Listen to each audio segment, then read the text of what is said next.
Hi, I am very excited to be here with Liam Dean today, who is currently touring the UK in Heathers the Musical, this huge sensational show, which is coming right here to Manchester at the Palace Theatre next week. This is not a drill. Next week, people, get your tickets right now. Now, Dean. Now, Liam has been in so many shows. We're talking Priscilla, Queen of the Desert, Cinderella, Gypsy, Hairspray, and he's also quite the Tick Tock sensation, but we're going to come back to that in a minute. First of all, we want to hear everything about Heathers and this fantastic, brilliant musical. So thank you for chatting with us. And yeah, tell us about the story, because it's kind of like this Mean Girls rom-com, but with kind of this sort of, it's got a bit of a kick to it, hasn't it? Yeah, for sure. It's definitely got a kick. It's such an exciting story of basically high school America set in the 1980s. And it follows a similar story to Mean Girls, but yeah, it takes much of a darker twist towards the end of the show. We follow Veronica Sawyer and her love interest, Jason Dean, and her journey navigating high school. And she comes into contact with these three characters, which are the Heathers, with the iconic red, yellow, and green colours. And they basically take her under their wing, and then it all kind of goes a bit wrong, without giving too much away. And there's themes of, like love and togetherness, but there's also quite a few like darker themes in the show that kind of intertwine within it to bring this like black comedy of serious topics mixed with kind of like comedy and fun and lightheartedness. And you get to kind of cover all of that, because not only obviously you've got your role, you're like hipster dork, but your first cover for a load of characters, your second cover for some more characters. So, I mean, I feel you could actually just go out there and do the show by yourself, to be honest. At this point, I probably could, because we've got such an amazing cast, and all the ensemble basically cover each other as well. So I cover all the male parts in the show. And yeah, so that's like a mixture of first covers and second covers, and there's 5 of those. And then on top of that, within the ensemble, we kind of mix and mingle between each other, just in case like more than one person's off or 3 people are off. We've all got to cover different lines and different set changes and different positions, and so it's always keeping us on our toes, because it's like very rarely the same show. Things change all the time, so it keeps exciting. So when you turn up, like for now, do you know who you're going to be playing? Or is it just kind of a turn up, right, who am I doing today? So we'll get like a call at roughly like 11 a.m. for a 2-show day, or like roughly 3 o'clock for a 1-show day for an evening performance. So you do get a couple of hours in the morning before you turn up to work to kind of get your head around what's going on. The amazing dance captain will do what we call a show cut. So if the show's got a cut number of people, she has to delegate who does what, where, and when, and that will come through in the morning. So we'll always have a little look at that cut before you come into work. Just then, once we're there in work, after warm up, we can quickly go through any changes, make sure if anyone's on for their cover, they can run things to make sure they're fully comfortable for that show. So we all just kind of work together as a team a little bit. But yeah, you've got to make sure you've had a little look before work, otherwise you get to work and everything would just go wrong if people didn't know what they were doing. Honestly, the theatre world absolutely runs on people like you, and it is amazing what you do. Absolutely fantastic. How do you rehearse? How does that even start? So I know you've said like you do your rehearsal when you come in, but I mean when you first sort of get the job, and you're told, right, well, this is your role, but you're going to be covering this, covering that, because obviously, if you're rehearsing a show, the main role, or the sort of the principal person playing that part needs to rehearse it, but then they need to step out so you can, but then they need to. How do you even begin to rehearse? We didn't really have that with Heathers. The rehearsal process was only 2 weeks long, which is really kind of niche for it's quite unheard of for a rehearsal process.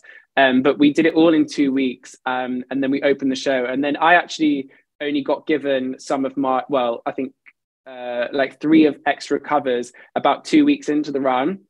So we'd already done all the rehearsal process, so there wasn't any opportunity to kind of learn anything whilst in the rehearsal room, which again is quite different. Like usually you would know your covers in a rehearsal room. So it just meant that I had to like take a lot of time, like once we'd already opened, to, you know, learn things and watch during the show and listen. And it's difficult as well because we've not got any offstage swings on the show either. So we don't get like show watches and things like that. Whereas on other shows, sometimes you'd be able to sit out front and have a watch and see what the parts that you cover are doing. But it's been a really good kind of educational experience as well, because it just meant having to learn a lot of things in a very different way, and very quickly. Like I went on for one of my covers in like the second week that we were open with like completely no rehearsal. Wow. Which was, you know, quite unique. But I luckily have the kind of brain where I can kind of just like jump into it and throw myself in, and my brain luckily navigates in that way where I can stand in a different place or say a different thing and it won't throw me too much.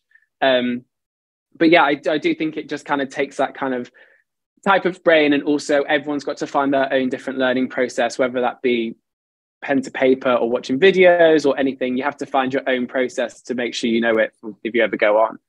It sounds like an absolute baptism of fire. It really is, yeah. And is it kind of like a weird sort of feeling, because obviously you've said these, and to work like that you must be a really close company, but then at the same time for you to be able to do them other roles, it's kind of like they need to get ill or they need to be sort of something like that. So is it a case of, I really wish you the best, but just lose your voice for a couple of days, nothing that's going to harm you. Yeah, just for a couple of days, you're fine.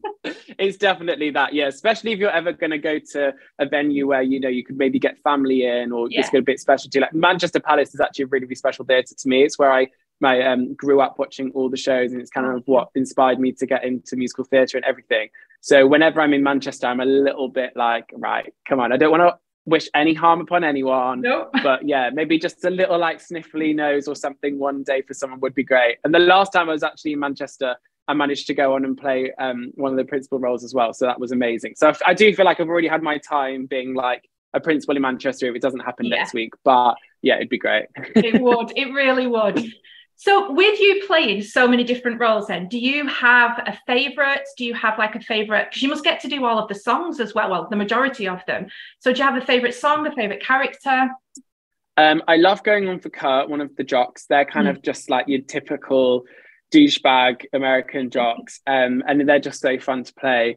And then JD, which I haven't been on for yet, but I love a lot of his songs. He's got some amazing ballads with Veronica. And he's got some great solo songs as well. So if we ever got the chance, that would be great as well. But yeah, Freeze Your Brain is a lovely song for JD. And Veronica and JD have a lovely duet called 17, which is just beautiful as well. So yeah, there's great songs throughout the show for all the characters. There are. See, everyone always goes on about, obviously, 17, which is a gorgeous song.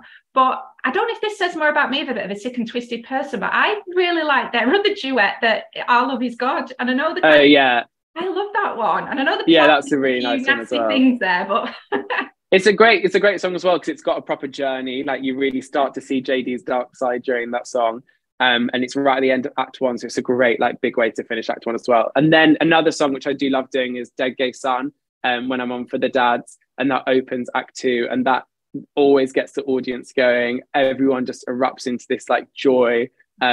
If you don't know the show, I won't ruin it too much, but for that song, it's just like a joyous part, and it's a great like message to tell as well, when you run for those parts. That's really fun. Well, talking of the audience, so the first time I've seen this, I have seen it, but I've seen it once, and I didn't know that much about it when I went in. I was in for such a shock. So first of all, I went in and I felt like I was gate crashing this party, because everybody was in on something that I wasn't. That quickly changed. I was welcomed with open arms. But the biggest thing for me was literally the show started. There was one chord, the three headers come out, pose on stage, and the audience erupted. That was literally all that happened. And the audience erupted. And I was like, what? Who's I thought Hugh Jackman was on stage. It was, are you aware of just how much the audience love this, and it's growing sort of cult status, I guess?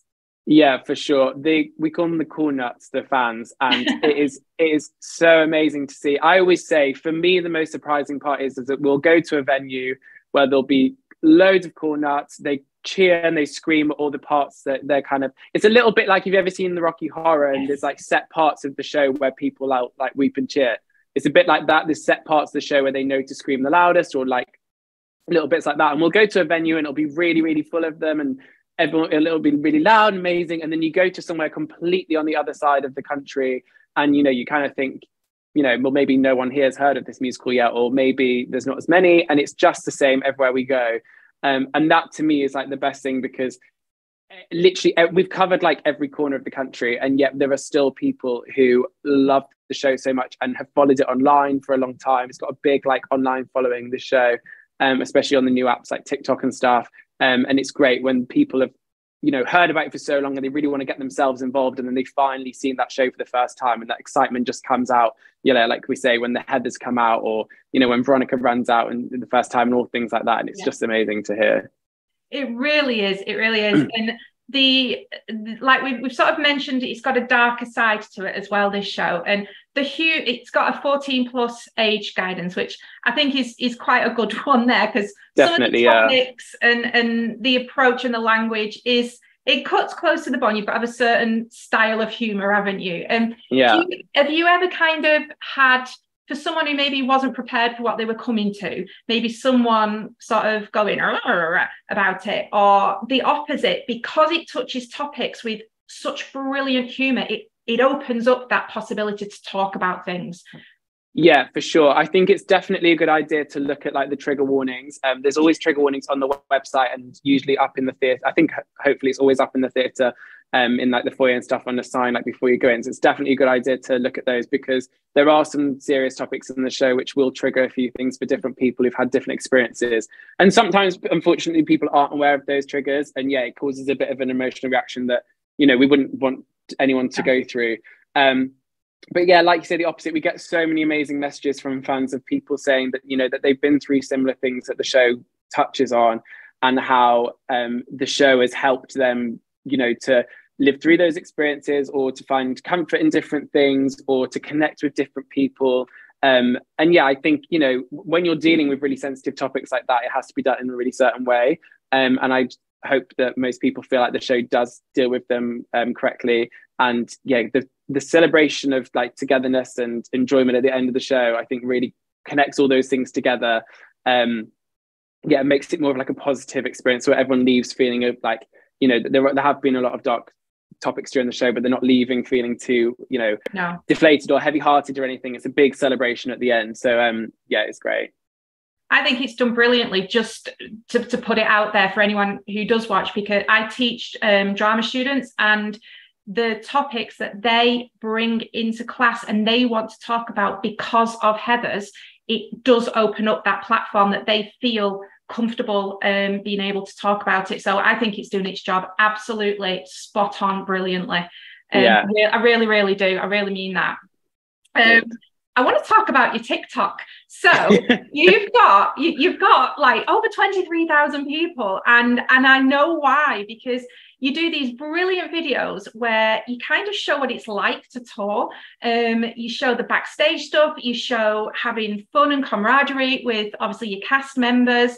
There's dances, there's lip syncing, there's all these things. Where'd you get your inspiration for all these brilliant ideas? Oh, just my amazing little brain. No. It is amazing. No, I'm kidding. There's a lot of like trends and stuff that happen on TikTok, which is great. You kind of like jump on a trend, and then everyone like enjoys that for a bit. But yeah, I just think there's such a community within our show, and the TikTok and social media has really built it into a thing of like amazing in this country. And I was watching a video actually that someone was talking about how when they did it on Broadway, off Broadway, only ran for about 2 months, and then since that, it was kind of like the social media era that kind of picked it up again and allowed it to be spread really, really far and wide. And then it's gone on to do, you know, stints in London and tours and stuff. And I just think it's great to connect with that kind of side of it. We have fun doing it. You know, it'll be maybe a bit of a down a day on tour or something, and maybe the weather's rubbish outside, and I'll be like, right guys, come on, let's do this like fun little silly video, and it's never anything too serious. Or I'll just take my phone out with me as I'm going out and about, and I always get people giving feedback that they love to see what it's like on tour. And I know, as when I was younger, if I'd have gone to the Palace, say, and watched a show like I always used to do, and then have been able to go home and see those performers that I've just watched telling me about, you know, the backstage or the rehearsal period or the tour life, like I would have loved to see stuff like that. And when I was younger, TikTok and things like that just wasn't really a thing. So I didn't have those kind of platforms. So yeah, I'm just like happy to be able to share like different things. And there are so many different opportunities that can come with, you know, taking the show and like your work into a show and branching it out into different platforms and things. So yeah, it's just a bit of fun, really.